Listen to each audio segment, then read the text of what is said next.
right, I think we'll get started.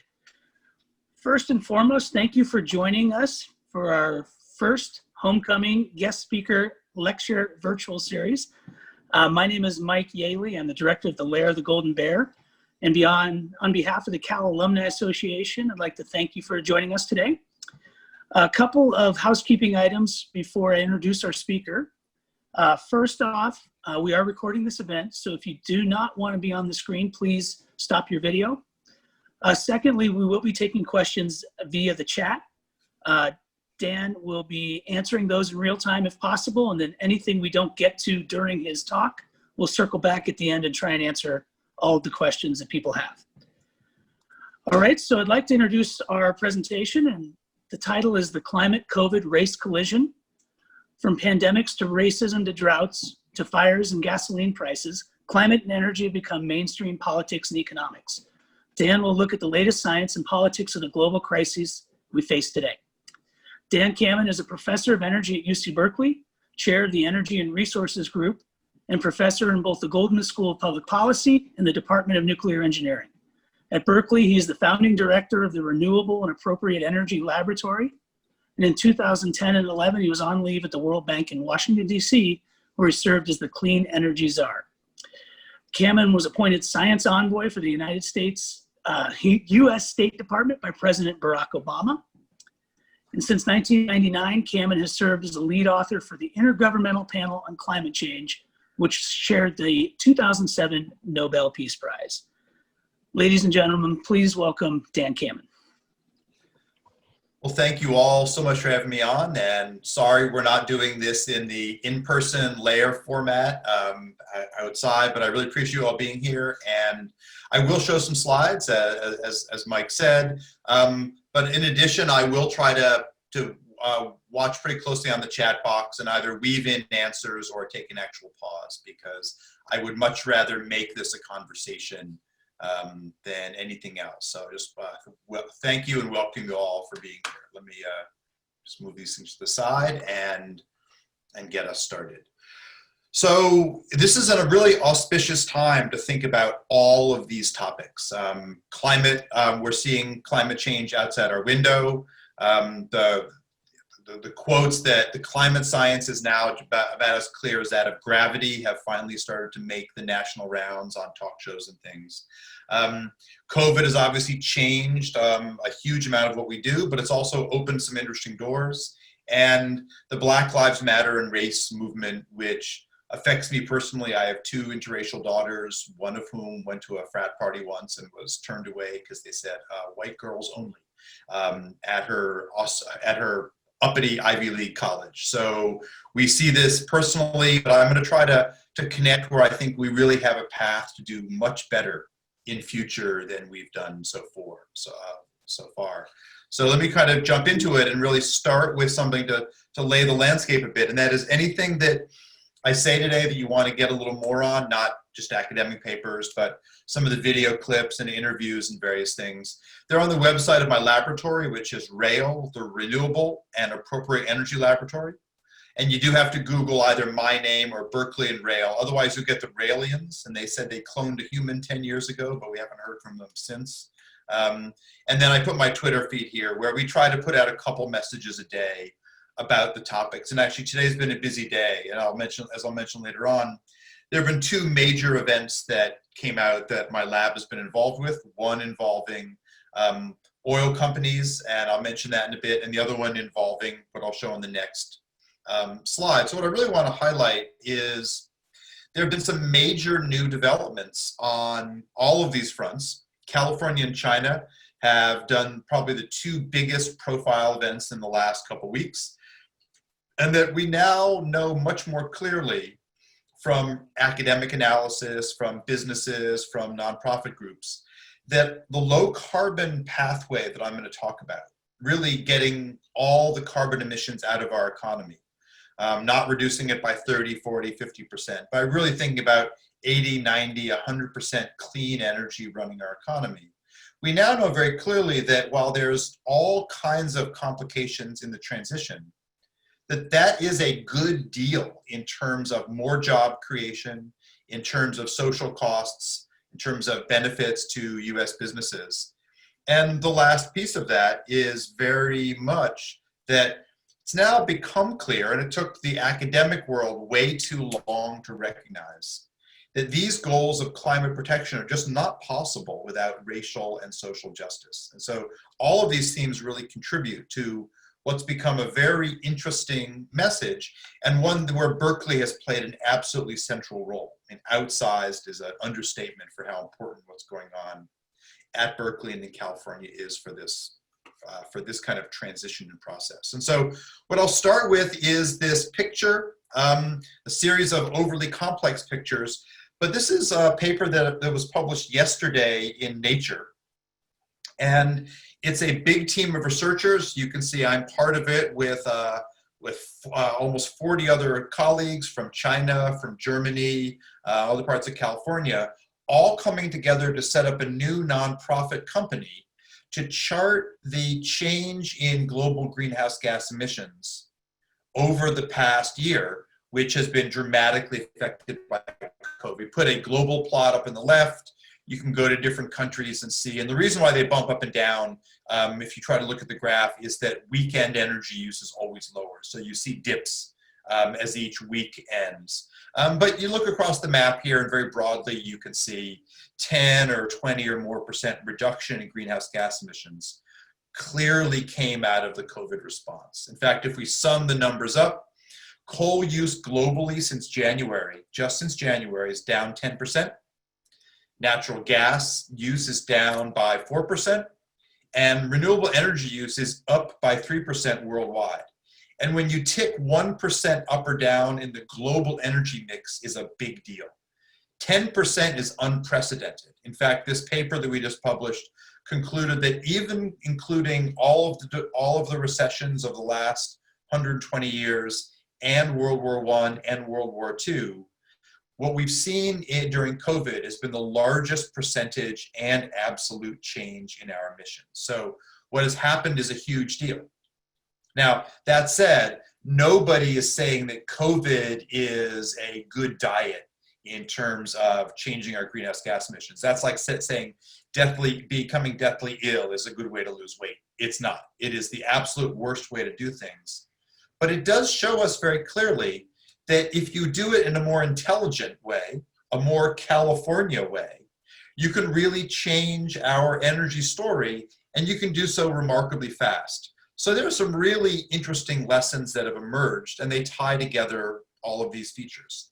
So the two events of the last 2 weeks that have totally changed the landscape in terms of national and state level policies is that California announced 2 weeks ago that we would end the sale of new internal combustion engine vehicles by 2035. That's historic. No other state in the nation has such a target. A couple European nations have aspirational goals to end the sale of new combustion vehicles. You can still own them, and you can still buy used vehicles. But California's goal was applauded at the same time that it was criticized. And it was applauded because it was the first, and it was criticized because many of us, myself included, think that California could move to that target actually much more quickly. And so the real letter of the law is that California will outlaw the sale of new internal combustion vehicles by 2035. And many of us think much sooner.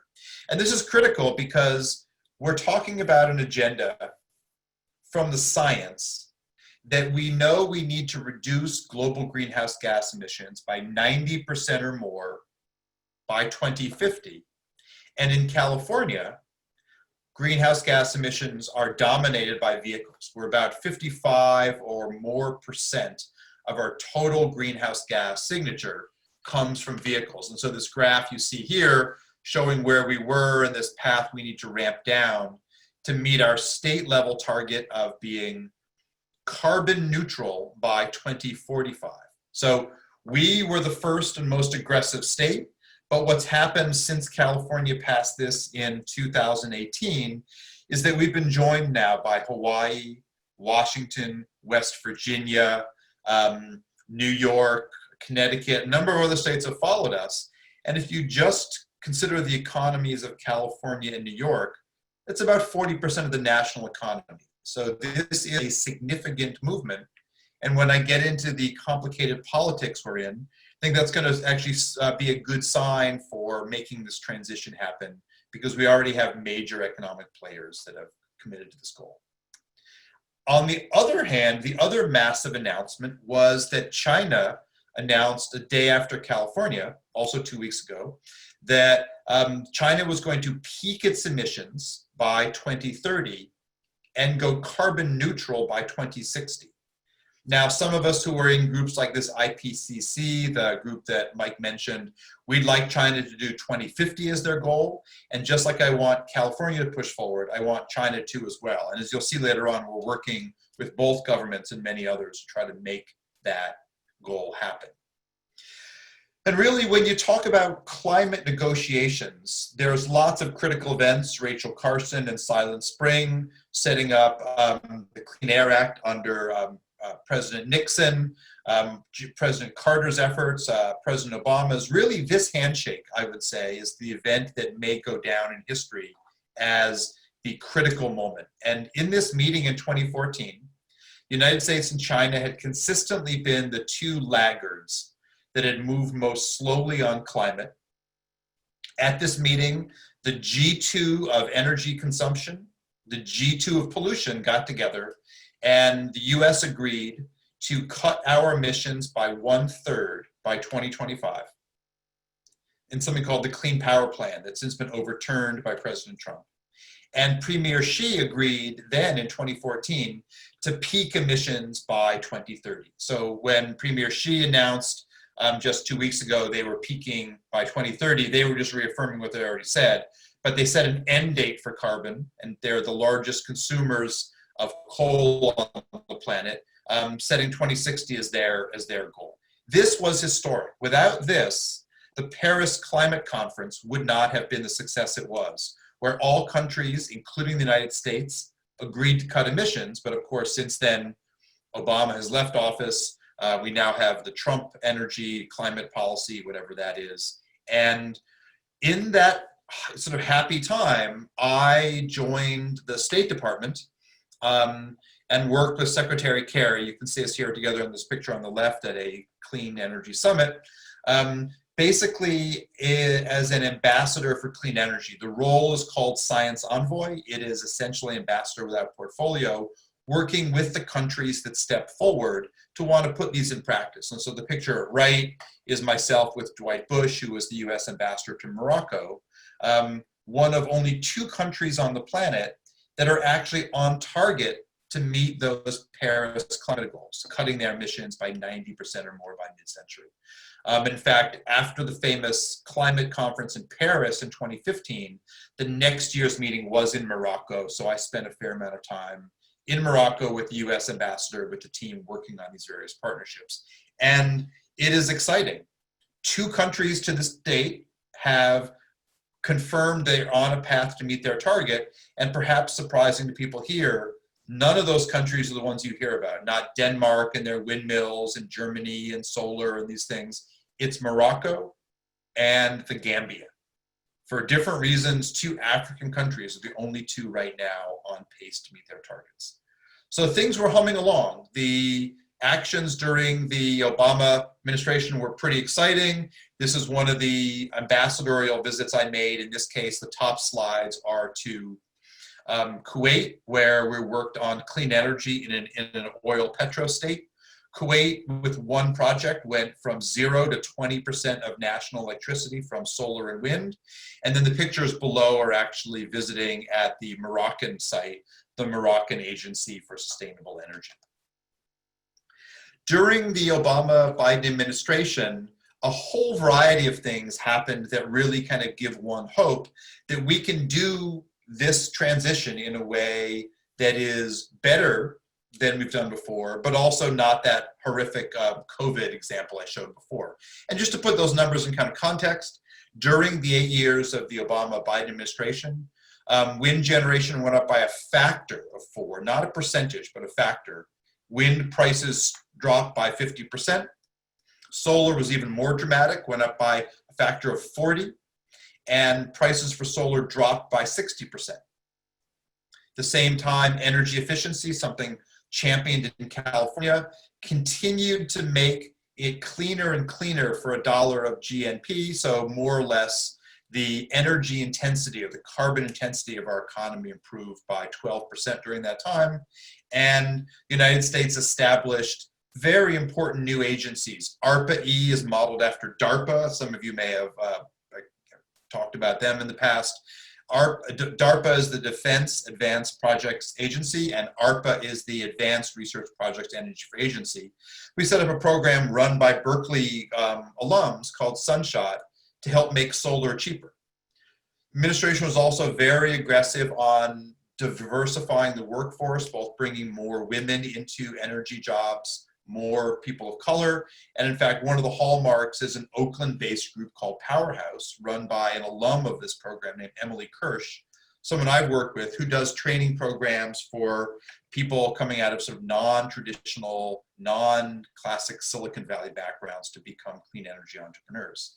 And this White House flyer is from an event that we did with the Secretary of Energy, with John Holdren, my predecessor at Berkeley, who was the science advisor to the president, closing comments by Vice President Biden and others in terms of what's possible.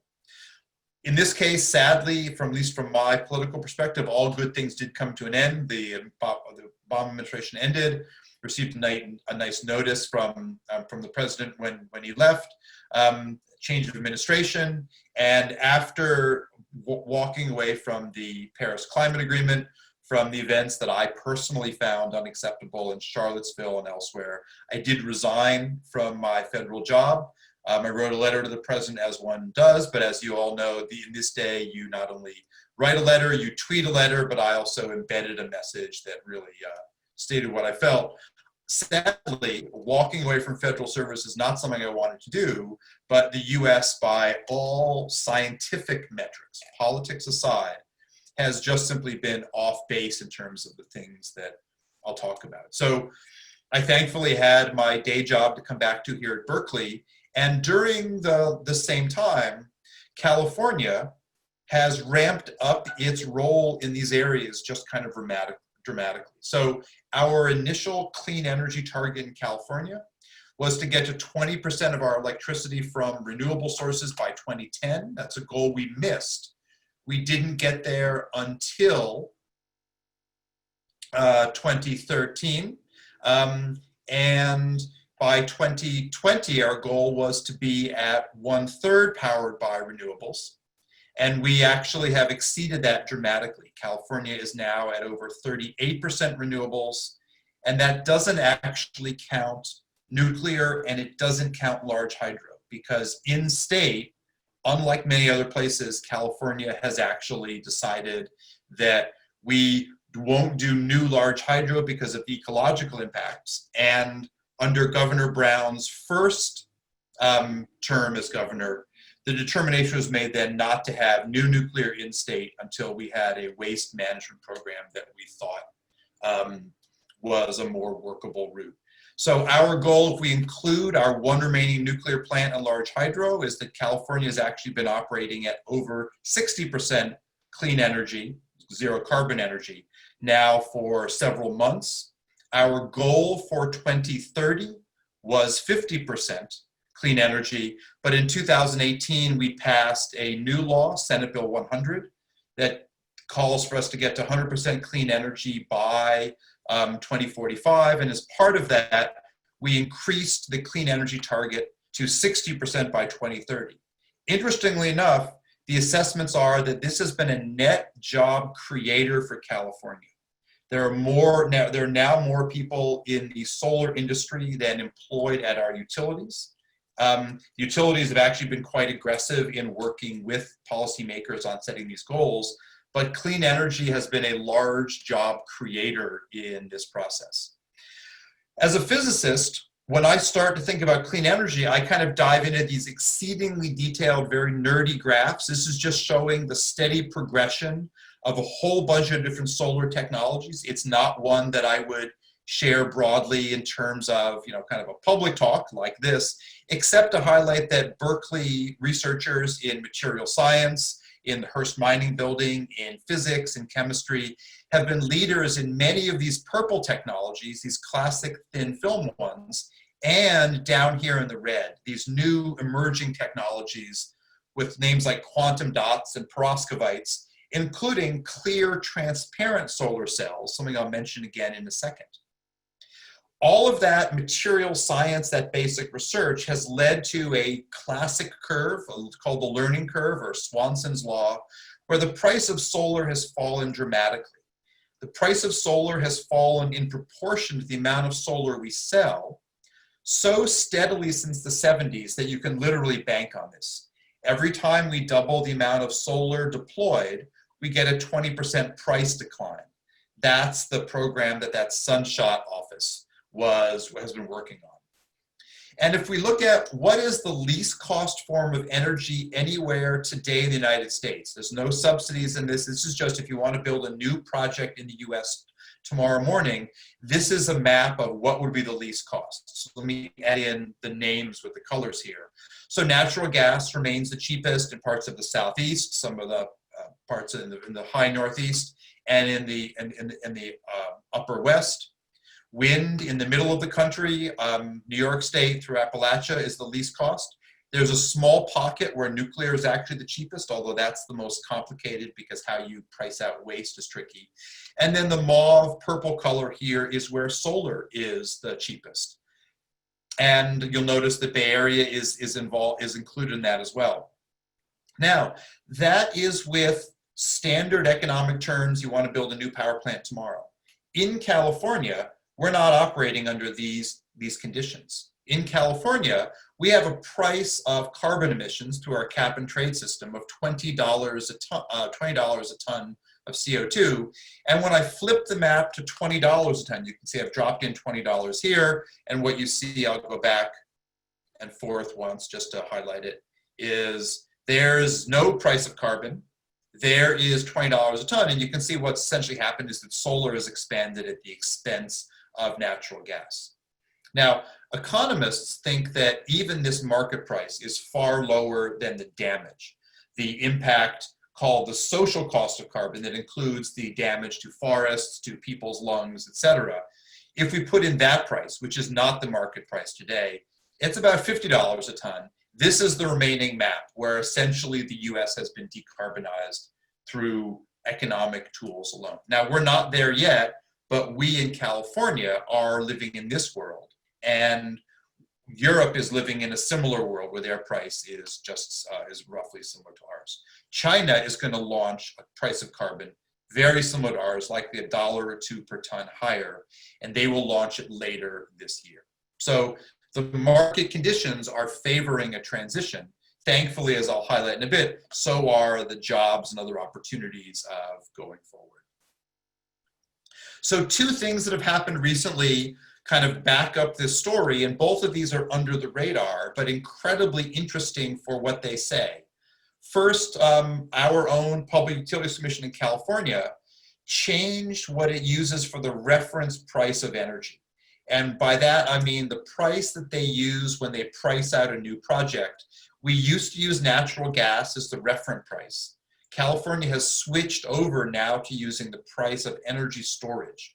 Lithium-ion batteries or other forms of chemical storage is the basis for what we now use to think about a new energy project. And that really speaks to a part of the world, us in California, that is moving on this pathway because natural gas is no longer seen as part of our electricity future. There's lots of other great uses for natural gas, materials we might produce, et cetera, but energy generation, no. At the federal level, we're also seeing things that are equally dramatic. So recently, the Federal Energy Commission opened up a hearing around pricing carbon, and just 2 days ago, the FERC cleared states to individually move ahead. Now, California moved ahead previously, New England states moved ahead, although with a much lower price. But this opens the dialogue, and now it opens up interstate commerce to take into account a price on carbon. No one thinks the price on carbon alone is going to change the world, but it starts to get the economic story rebalanced. And the fact we see this even at the federal level now is kind of a remarkable step forward.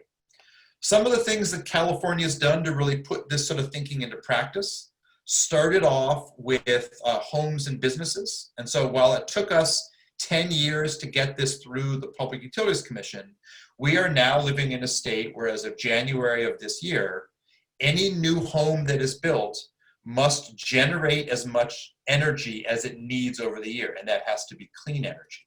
So new homes in California go in, there's solar on the roof, or there's solar on a neighboring building, but the utility meter is linking them. And this again is changing how we build. And because 1 out of every 5 new homes built in the country are built in California, something we might not want to be proud of, this has national implications as well. At the same time that we passed this, and this shows you some new homes going in. Here's a single family home here in yellow. Here are some multifamily units, all with solar on the roof as part of the new build. At the same time that we passed this, California also passed something that we do not yet know how to do from an economic perspective.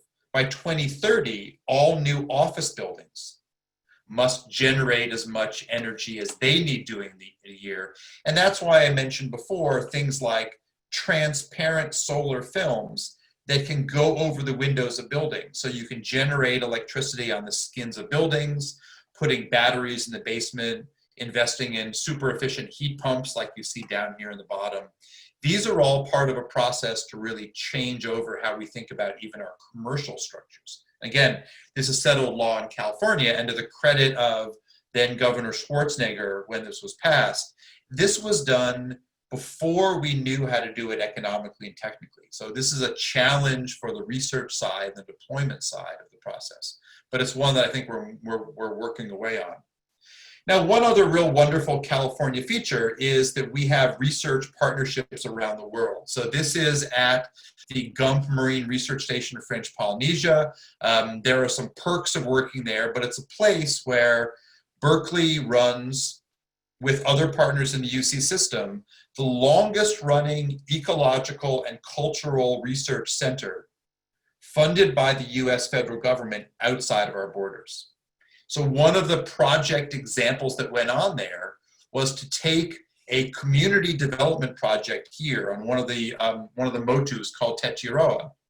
And as they built out a research station that actually sits right here next to the runway and built out a community, this is a project where with the French Polynesia government and the UC Berkeley Gump Station, we invested in a program with them to turn this island site into a 100% clean energy project.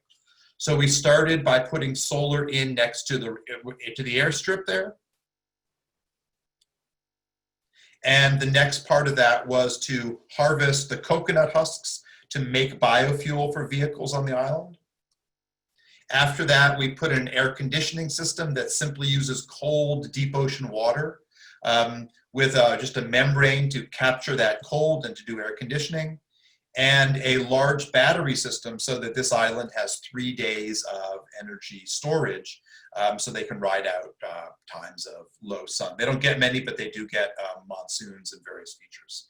The last part of that story is actually one that's kind of most novel, and that is we took an experimental technology from an Australian company. This is a tank of fresh water anchored to the ocean floor. It bobs back and forth, and you harvest the energy from those currents, but it also runs a desalinization or reverse osmosis filter. So in this case, what they do is they use that to make fresh water. And Mimi asked this neat question about biofuels. The biofuels here are not combusted. They are used to make hydrogen, which is one of the inputs needed both for the batteries and for the larger industrial equipment. So it's a great question.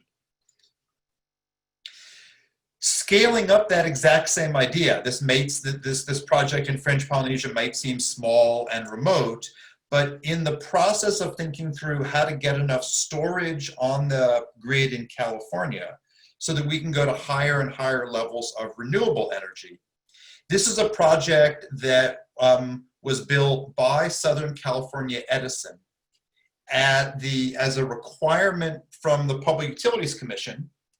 And this is a project to store that solar energy. So Eddie's question about what will happen with solar, how do we do it when the grid is down? So the first stage is to be able to store enough power so that we can run our industry and homes in the evening.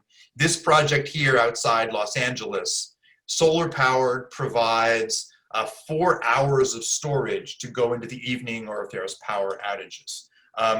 And one of the features I'll get to later on is that you can do it at the grid level, but you can also do it neighborhood by neighborhood. And so maybe for Eddie's point, I'll show a slide about something called the Eco Block, an Oakland-based project to make individual blocks themselves resilient. Now, everything I've talked about so far are exciting opportunities to green the economy. The challenge, though, is that in each of the cases so far, you've had to have a lot of capital. In each case, you either had to own your home to install solar, or if you took advantage of the rebate, for example, to buy an electric vehicle, which many people have done, you probably installed a charger at home. So great climate policy, but not necessarily the best social policy, because essentially we're using public funds to subsidize projects we need environmentally, but not ones that are socially progressive. And so one of the things that has become a hallmark of work at Berkeley, it's something that my laboratory is very focused on, is trying to understand where are these social and racial injustices and what can we do very differently about them. So one of the areas where we are as guilty as anyone is in our transportation policies. So unfortunately right now, we see it every day that the lower income you are, the further you generally have to drive to work. We actually call it, you have to drive till you qualify, either to purchase a home or to rent a home or purchase a condo.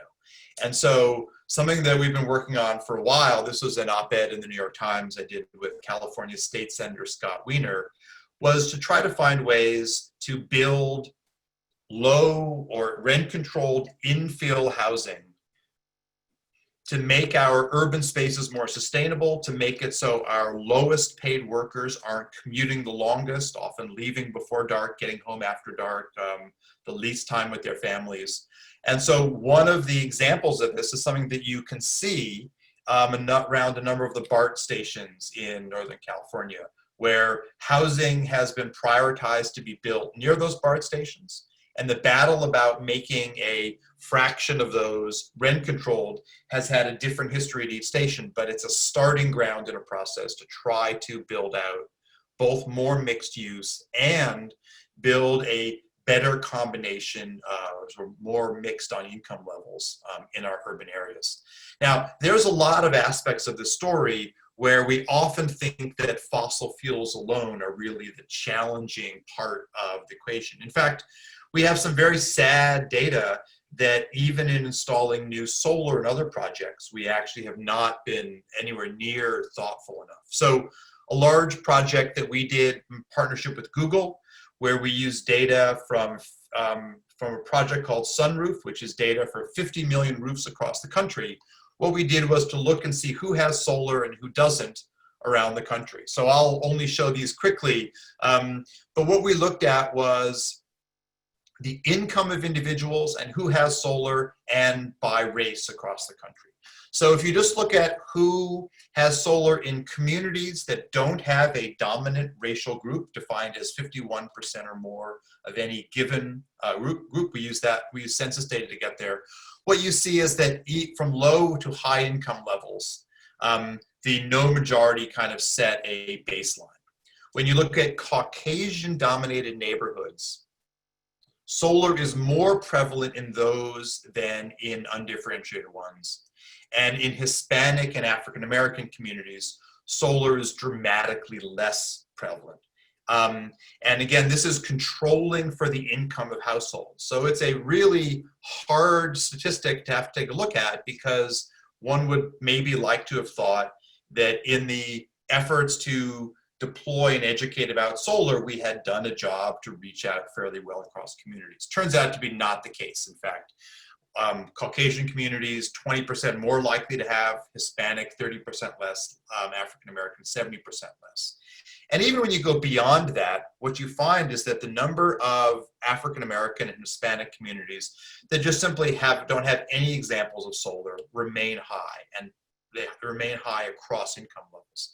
That means that state and federal efforts to help seed new companies, to equitably bring small grants to new startups, which is how many companies in the energy space start up, simply haven't been anywhere near as equitably deployed as one would like. So there is a lot of real challenges in how we think about how to seed new efforts in this area. An example to kind of to move this forward a bit and to get to Eddie's question from before is that if you're not a homeowner, what are some of the mechanisms available so that we can think not only about making our grid more resilient, and as we've seen in California during the recent blackouts, in fact, we had blackouts in our home in Oakland 2 days ago, but also the fires in Colorado and the fires in Washington, Oregon State, is that making a more resilient grid is actually something that fossil fuels are having a hard time doing and renewables do. When California had its August blackouts, the drop in energy supply was primarily because with the heat waves, 2 major natural gas plants had to cut offline. In fact, renewable generation from wind went up. As we all know, solar went down some in those horrific darkest days when we had the orange skies out there. But here's an example of building in a more resilient part of the process. So this is a project that's being physically constructed in Oakland as we speak. It's a state of California supported project called the Eco Block. And in this situation, you can see of the 40 homes here, 39 homes and 1 large apartment building, solar is being installed on all the rooftops, but not to power each home individually. In this case, the solar is all being stored in a battery here in a garage that was donated by one of the homeowners. And then the power is sent back not just to power each home, but also to a series of publicly accessible vehicle charging stations stationed along the road. So even if you're a renter, you can take advantage of EV charging. And since with California's announcement that we are going to stop the sale of internal combustion vehicles, we are assuming the biggest chunk of that will be a rapid ramp up of electric vehicles. And actually, to answer Bruce's question, turns out actually that batteries have actually kept up. The price decline I showed you for solar, that learning curve, is one that batteries are actually progressing as fast or faster than solar ever did. In fact, the national goal for how cheap batteries should be in 2020 was achieved in 2014. So we are seeing a rapid increase in the efficiency, and if anyone saw the announcement 2 weeks ago by Tesla, they announced that they were dropping the price of their batteries by 50%, and were dropping the price of their Tesla Model 3s. And while Tesla seems to be for many to be the luxury entrant in this market, a number of companies, including VW with their Golf, a Chinese company, BYD, is launching in the United States in November a $9,000 electric town car that gets 50-mile range. So there is a range of products out there and some really exciting technologies. Now, that doesn't mean batteries are home free. One of the problems with the lithium-ion batteries in all of our phones is that a great deal of that comes from conflict regions around the world, like the Congo. And if we respect human rights, finding alternatives to that is critical. So just as in a recent example, BMW announced last year that they were switching all of their lithium sourcing to Madagascar and to Morocco because there's a much easier job on the human rights side. Now, a tricky feature of that, of course, is that we don't want to abandon investments in the poorest countries. We want to shift those to be green investments, and I'll kind of come to that in a little bit. So here is the battery we're installing in Oakland. If you'll notice, it doesn't look like a lithium-ion battery because it's not. It's actually a metal drum with a vacuum inside with a bicycle wheel. The bicycle wheel is levitated and you spin it up. It's called a flywheel.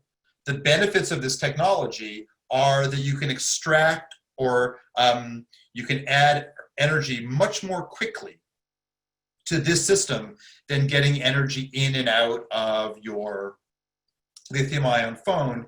And we chose this particular technology because it is a spin-out company from the Department of Electrical Engineering here at UC Berkeley. It's a company called Amber Kinetics for this type of storage. But it highlights this kind of exciting world of these new energy technologies, these opportunities to think very differently about how we're going to shore up solar and wind with storage in a variety of forms. In this case, distributed right into a neighborhood, but also those larger utility scale ones like the one that you saw before. And so for Sarah and Tim's question around lithium, I tried to answer that a bit with the comment around the Congo, and we can come back to that maybe in the Q&A. Now, part of the story is that there's even more interesting opportunities out there to think about how this clean energy revolution can both accelerate social justice, and social justice can be a driver for more innovation. So earlier this year, back in June, Lyft announced that they were going to go to a 100% electric vehicle fleet by 2030. And this is interesting because many of us, myself included, think they could actually have set that target much earlier than 2030 by the current economics. And we'll see. In this op-ed, for example, I tried to highlight the degree to which we think that the economics will favor an earlier one, but also that the justice opportunities are quite large. Lyft has around 2 million drivers, and as part of this commitment, what Lyft has said is that they will make electric vehicles available at very low cost leases for those drivers, both for their work and also for their own personal use. Now, as you all know, if you voted on the ballot, or if you've been following the battles here in California, there is a proposition on the ballot supported by Lyft and Uber trying to keep drivers not as employees, as contractors. And one of the areas where the state of California is in its most intense negotiations with the rideshare companies is to think about ways to further subsidize electric vehicles to get lower cost vehicles in the hands of lower income drivers. But a lot of the negotiations at the state level hinge around this issue about changing this battle over contractors versus employees. One of the examples of kind of scaling up these lessons, and after all, one of the really important features of electric vehicles is that there's no tailpipe emissions. Doesn't mean there's no emissions. If you use an electric vehicle in an area with coal power as the dominant source of energy, there is still emissions, but not right at the tailpipe of the car.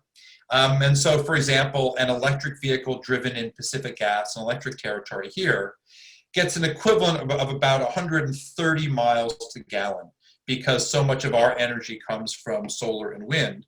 But that same vehicle in a coal-intensive state, for example, in Wyoming, is only getting around 45 miles to gallon.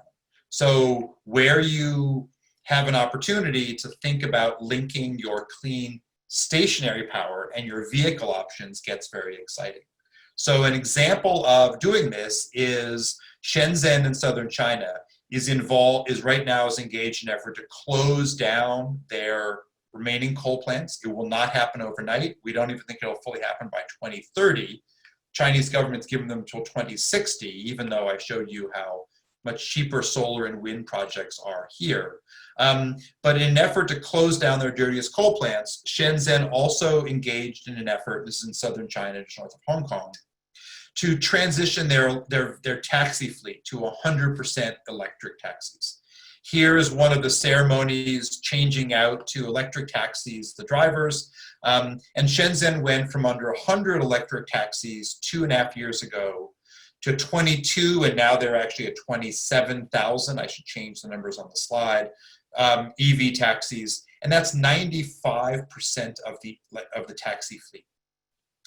They rushed to get the vehicles in place, which is great, but what they didn't do was to rush a program to get enough charging available for all of these areas. And so the city of Shenzhen asked myself and a graduate student, Cheng Zheng, who was a shared student between myself and Arun Majumdar, who recently, after he left Berkeley, became the Undersecretary of Energy, and he's now a professor at Stanford, and he's a frequently mentioned name to be the next Secretary of Energy if the Biden-Harris team wins. But in this effort, they asked us to come online and to design a system so that they could inform the drivers. And so what we did was to work with the data that each vehicle sends back, and I'll play a little video here. These are those EV taxis in the queue to recharge. You can see it is a movie because cars are moving, but these taxis are not. And it was because the lines to get them all charged were so long because taxi drivers were used to recharging right at the end of their shift or turning a fully charged vehicle over. So what we did was to work with the city to develop an app so that we could inform drivers which charging stations had space available and which did not. And just by doing that, we reduced the waiting time by 30%. But we went further. Now we've used more of the data to determine which roads should Shenzhen make into on-road charging, meaning you drive down the road and you recharge inductively the way your electric toothbrush recharges without an actual connection. So here you see those cars lined up. Problem now solved with a little bit of an app and with a very willing government. And so all of those are part of the process. And just to tie in Brian and Donna's question a bit, in both California and China, it looks today like electric light-duty vehicles, passenger vehicles, will be the winner for the near future, barring some remarkable technological change.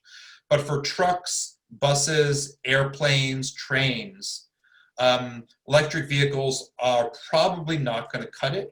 And so both here and in China and in Europe, the push has been on hydrogen. You can get more power per unit area. We can make hydrogen when there's excess solar during the day, or we can make hydrogen when their demand goes down and nuclear plants are still running at full blast because they don't typically cycle very much. And probably the next big thing that everyone has gotten excited about, Europe is already building, China is building, California is working on the permitting now, is to have larger offshore wind farms. And when the demand is low, to make hydrogen instead of sending electricity into the cities. And so that is likely to be the balance of electric vehicles and hydrogen that'll be our mixes going forward. Now, I do want to highlight that on this topic, what Biden and Harris have proposed is arguably the most revolutionary new energy plan, very solidly grounded in the economics, I would say, but the most distinct thing we have seen since President Carter. The Biden plan calls for getting to 100% clean electricity by 2035. That's 10 years faster than California, and California's Air Resources Board is right now working on a plan to accelerate our state's plan. And I think the most interesting part of the Biden plan borrows directly from California, and that is of the $2 trillion federal dollars that Biden expects to spend on this over 4 years, and the roughly $5 trillion with the private sector partners, 40% of the federal funds must go to disadvantaged communities of color. California started this trend by setting the first law in the country that had the so-called EJ, or environmental justice component. California has 35% of our cap and trade revenues must be spent on disadvantaged communities. Bayview, Hunters Point, Central Valley areas that have non-attainment for air quality, et cetera. And the Biden team has taken that and upped it by 5%. I mentioned this $2 trillion federal, $5 trillion total going into it. The Biden-Harris administration, so the Obama Biden administration also had a very strong commitment to justice. And in fact, it looks like if that team prevails, with both this Biden commitment and Senator Harris and Representative Ocasio-Cortez are the authors of an environmental justice bill, which is currently sitting in front of the Senate. So a lot of the pieces to invest in these areas are there. Furthermore, I would argue one of the most critical things is to re-engage internationally. Obviously, President Trump has pulled out of the Paris Climate Agreement. Vice President Biden has said he would immediately re-engage on that. And again, that was the source of my own displeasure, my own resignation. The part of the story I'm not going to get into today at any length is that 1 billion people on the planet don't have access to even basic forms of electricity. So one of the big areas where China and the US and Europe can play an incredibly important role in quality of life around the world is actually aiding in the investment in clean energy for emerging economies. And so this is just a recent piece we did in Nature around sustaining rivers through investing in small-scale solar and microhydro, as opposed to investing in some of the bigger dams that have been very destructive ecologically. As a last point, I just want to highlight that when one thinks through some of the options here, in terms of a stimulus package, there's actually a very long list of technologies and options already on the table. Many groups have come up with their own recommended stimulus packages. This one is here that's got a lot of notoriety because a number of members of the House and Senate have endorsed various pieces of it. And without going through all of these items here, you can see things from making reinvestment in weatherization of low-income homes, investing back in public transit, making EV charging stations available. There's a long list of things that are literally ready to go in terms of how to spend that money to produce jobs and to build out a clean energy economy. So I haven't left a ton of time. I've tried to leave a little bit. There's 6 minutes here. I think we will end there and just simply open it up for questions. And again, thank you all for listening through. So I want to see which questions on the list I missed, but feel free to unmute and just simply ask them. And otherwise, I'll jump in on a few of these until I hear someone just jump in with another. So fusion, Paul asks about. As a professor of nuclear engineering, I'm particularly interested in this. One of the interesting things that's happened is that over the past 2 decades, nuclear fission, our current uranium-based power, and now fusion based on hydrogen, have gone from something where there was only a few government-sponsored actors to something where there are now private sector companies. This one of the most exciting new nuclear companies is on Alameda Island here called Kairos Power. Bill Gates frequently touts his nuclear company investments. There is a variety here, and while the joke always was that nuclear fusion is 30 years away or 50 years away, has always been, the number of advances at the key fusion research centers in France, in Princeton, in Livermore, California, are going faster than ever before.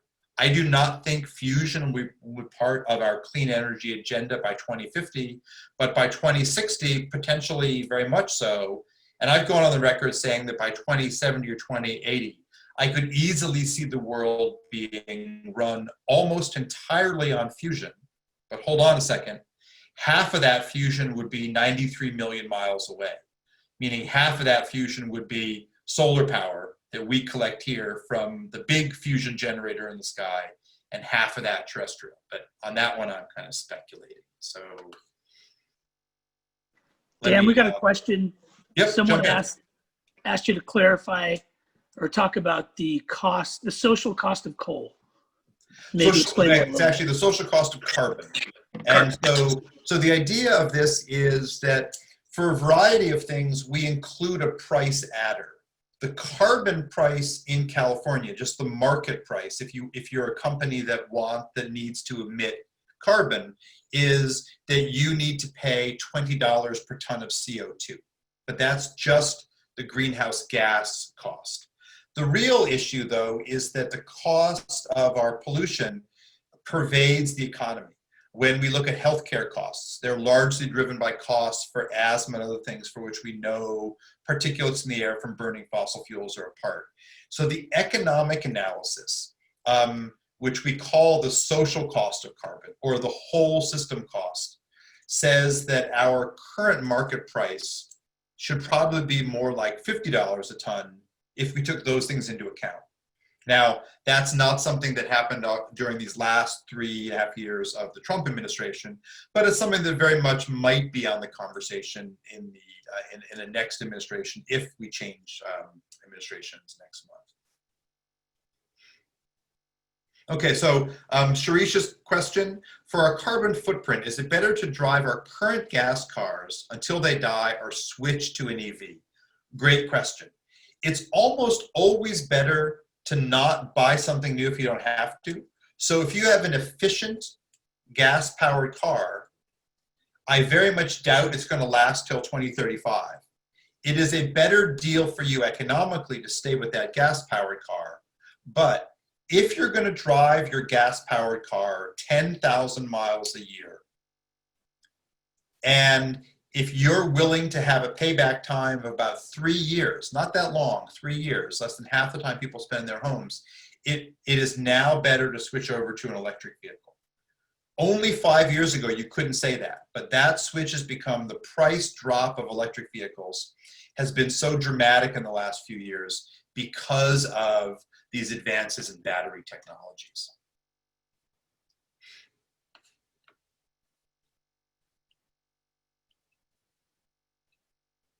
I'm just reading Gordon's question here. Yes, so this is a scary point. So while China is committed to this green energy path by 2060, at the same time, they've already swapped out many of their dirty coal plants. And so the average coal plant built in China is actually not much dirtier than a natural gas plant, but it is still greenhouse gas emitting. One of the potential strategies that China may use as a part of its economic recovery after COVID might be to build new coal plants. Now, many experts think that would be off the table if the United States was still engaged with China the way they were under President Obama. And again, if we change next month, we'll see what changes over. But China's commitment to a 2060 target and building some massive new coal plants, that is not consistent with that 2060 goal. And so there is a real kind of challenge and worry there. Okay, Martin's question, how do you get to 100% renewables? Don't you need extra energy capacity for those days of cloudiness? Absolutely right. The estimates done by a whole variety of groups, by a commercial group in San Francisco called E3, from my laboratory, from a similar team at the University of Texas, is that if you build out to 100% energy based only on solar and wind, you probably need about 20 or 25% of that capacity available in batteries, like the plant I showed in Southern California. But the mix we would likely get would not be 50% wind, 50% solar. In California, geothermal is a big part of our mix. In other states, nuclear plants count for that mix. And the more you diversify, the less extra storage you need.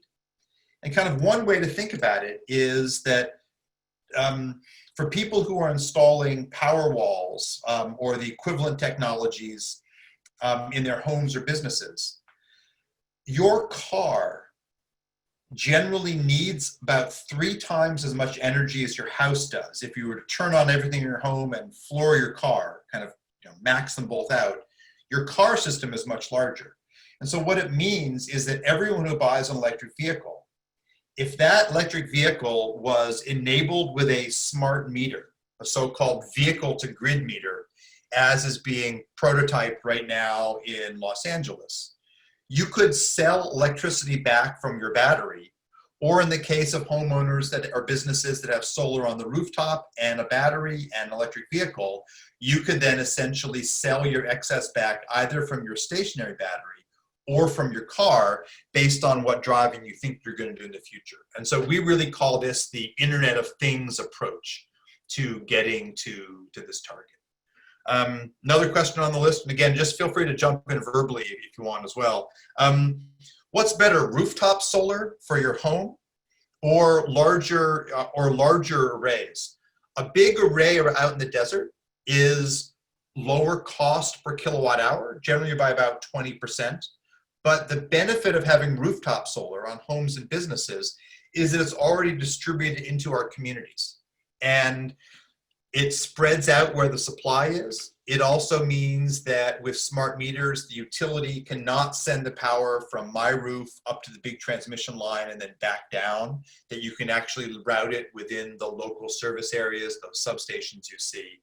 And so most experts, there is definitely some disagreement, most experts think that we would do best by a mixture of some large centralized plants, be they big batteries or big solar or big wind, or and to have some distributed. And actually the question about losses, no, transmission losses in the United States are actually about 5%. But the real challenge is that on the hottest days, the capacity of the transmission lines we're building in the US actually goes down because we have alternating current lines. So the losses aren't that high, but they're distant enough that if we can integrate in a mixture of rooftop solar and these larger facilities, we probably build ourselves a more resilient grid. So I know I've gone over the time. I actually had one to stay under, maybe do one last one, or just thank you all for attending, and really happy homecoming, and I wish it was in person.